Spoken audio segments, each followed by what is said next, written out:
Good morning বন্ধুরা, কেমন আছে সবাই? আশা করি সবাই ভালো আছে, সুস্থ আছে। আমার নতুন একটা ব্লগে তোমাদের জানা অনেক স্বাগত, অনেক ভালোবাসা। তো আজকে হচ্ছে বৃহস্পতিবার আর এখন হবে 10টা সাড়ে 10টা এমন হবে।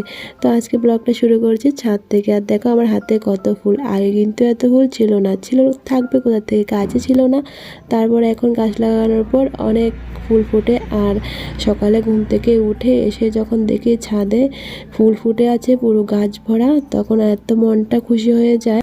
তো তোমাদের সাথে কথা বলতে ওই সাইডে ফুল তোলা হয়ে গেছে, এবার আসছে এই পাশে। আর এখানে দেখো এই ফুলগুলো বড় বড় অরেঞ্জ কালারের যে ফুলগুলো আছে না, এত ভালো লাগে দেখতে। আছে কিন্তু গাছে 4টা ফুল ফুটেছে একসাথে। তার ফুলগুলোর নাম আমি জানি না ঠিক, তোমরা যদি জানো একটা কমেন্ট করে দিও। আর এই ফুলগুলো রোজ ফুটে না, 2-3 অন্তর কিন্তু ফুলগুলো ফোটে। আর দেখো এত ভালো লাগে, তোমাদেরকে কাছ থেকে দেখাচ্ছি। দেখো তো চলো, আমার ফুল তোলা হয়ে গেছে, এবার যাই ঘরে। দাঁড়াও আগে লাইটটা দিয়ে দিই। স্নান করে তো আর ঠাকুর ঘরে আসা হয়নি, পুরো ঘর অন্ধকার হয়ে আছে। এবার দেখো পুরো আলোর তো আগে ফুলগুলো রেখে বাসন মেজে তারপর ঘর মুছে পুজো দেবো। তো ভাবলাম আগে ফুলগুলো তুলে নিয়ে আসি, যেহেতু ছেলে ঘরে টিভি দেখছে, এই ফাঁকে নিয়ে আসি, তারপর তো না হলে পারবো না। তো চলো পুজো দিয়ে আবার পরে আসছি।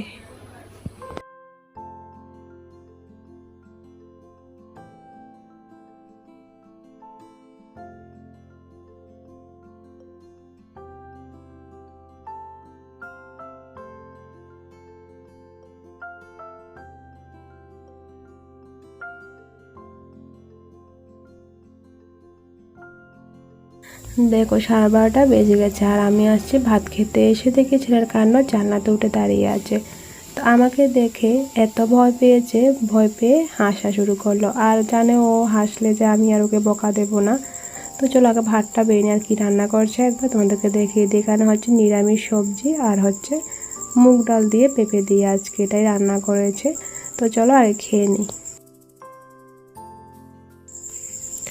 তো খাওয়া দাওয়া করে আসলাম ছেলেকে স্নান করাতে ছাদে। তো ছাদে আসলে তো দুষ্টামির পরিমাণ আরও বেড়ে যায়।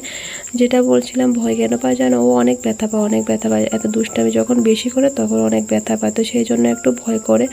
আর কোনো এক সময় ভালোও লাগে যে বড় হলে তো আর খেলতে পারবে না, তখন পড়ালেখার চাপ, আর ওই সময় খেলতেও আর ইচ্ছা করবে না। ছোটোবেলায় যে খেলাটা, বড় হলে তো সেটা আর হবে না, যেটা এখন আমরা ওর খেলা দেখে এখন আমি মিস করি। তো যাই হোক, আমার মা হয়তো সবার মায়ে ছোটোবেলায় খাওয়ার জন্য পিছন পিছন ঘুরে আর বকাবকি করে, একটু দুষ্টামি করে তো সবাই বকাবকি করবে, যেটা আগে বুঝিনি, মা বকা দিলে জেদ করতাম, আর এখন সেটা বুঝছি আর কি। তো যাই হোক, মা হলে অনেক কিছু শিখতে হয়, জানতে হয়, করতে হয়, যেটা এখন আমি করছি। তো অনেক কথা বলে দিলাম তোমাদের সাথে। বলতে বলতে এখানে ছেলে স্নানও হয়ে গেছে। আর এখন যাব ছটাপট কাপড় রোদে দিয়ে ঘরে। এত গরম, এত রোদ আর পারছি না। আর ও বলছে আমাকে, মা আরেকটুকু খেলো করেনি। আমি করেছি, না বাবা, যা করবি ঘরে গিয়ে, এখন আর কিছু না, অনেক গরম। আর দেখো জুতোগুলো খেলতে খেলতে এক জায়গাতে ফেলে যেতে। চলো ওকে জুতোগুলো দিয়ে দিই, ও পরনে, তারপর কাপড়গুলো বা ধুয়ে রোদ্রে দিয়ে একদম সোজা ঘরে। আর কোনো কথা নেই, এত গরম এত রৌদ্র আর থাকা যাচ্ছে না, এই আর কি। তো চলো ঘরে আবার কথা বলছি তোমাদের সাথে। ছেলেকে এনে ঘরে টিভিটা চালু করে, ও একটা টিভি দেখছে। এত গরম রৌদ্র ছাদে আর থাকতে পারছি না। তো ছটাফট চলে আসলাম ওকে স্নান করিয়ে। ও না এত অভ্যাস হয়ে গেছে যে ছাদে গিয়ে স্নান করতে করতে ঘরে একদম বাথরুমে স্নান করতে চায় না। তো দেখি অভ্যাসটা তো একটু পাল্টাতে হবে, যে রোজ রোজ ছাদে গিয়ে স্নান করা গরমে তো অসম্ভব একটা ব্যাপার, তাই না? আর ওর বাবা বলছে আমাকে দাও, আমি ফলগুলো কেটে দিই। তো এসেছে ভাত খেতে ডিউটি থেকে, তো খেয়ে আবার বেরিয়ে যাবে। তো চলো, ওকে ফলগুলো তো নিজে খাবে না, আমাকে খাইয়ে দিতে হবে, খাইয়ে দিই, তারপর ও বাবাকে ভাত দিয়ে দিই, ও খেয়ে আবার বের হবে। তো চলো একবার আবার পরে সন্ধ্যার সময় আসছি। আর এখন দুপুরবেলা দেখি ওকে শুয়ে আমি একটু শুতে পারি না, যেহেতু যে গরম রৌদ্র, আর কি করবো দুপুরবেলা, তাই না? তো চলে এসেছে একদম সন্ধ্যার টাইমে। আর এখন হচ্ছে টিফিনের জন্য প্রস্তুতি।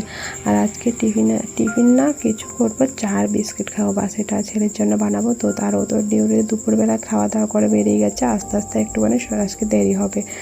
তো যেটা বলছিলাম, গরমে তো চা বেশি খাওয়া হয় না, মাঝে মাঝে যদি একটু ইচ্ছে করে খেয়ে নিই। আর যখন শীতের দিন থাকে না, ওই সময় তো সকাল বিকেল হচ্ছে একটু হলেও চা খেতে হয় ডেলি, তাই না?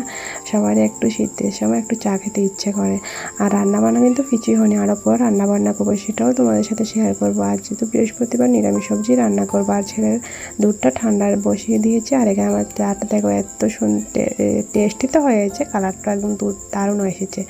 আর সবার সন্ধ্যার টিফিন করে সেও চলে যাচ্ছে রান্না করতে। আর রান্না করবো সোয়াবিন, যেটা তো যেহেতু প্রথমেই বলে আজকে বৃহস্পতিবার নিরামিষ। আর আমার শাশুড়ি মা শ্বশুরমশাই বৃহস্পতিবারে নিরামিষ খায় আর কি। তো এখানে দেখো কালারটা এত সুন্দর এসেছে, আর রান্নাটাও কিন্তু দারুণ হয়েছে। তো চলো আজকে ব্লগটা এখানে এন্ড করে দিচ্ছি। কেমন লাগেছে আজকে ব্লগটা একটা কমেন্ট করে দিও, হ্যাঁ, যদি ভালো লাগে একটা লাইক করে দিও। তোমাদের একটা লাইক একটা কমেন্টটা আমার কাছে এত ভালো লাগে না। তো চলো আজকের মতো টাটা, সবাই ভালো থেকো, সুস্থ থেকো।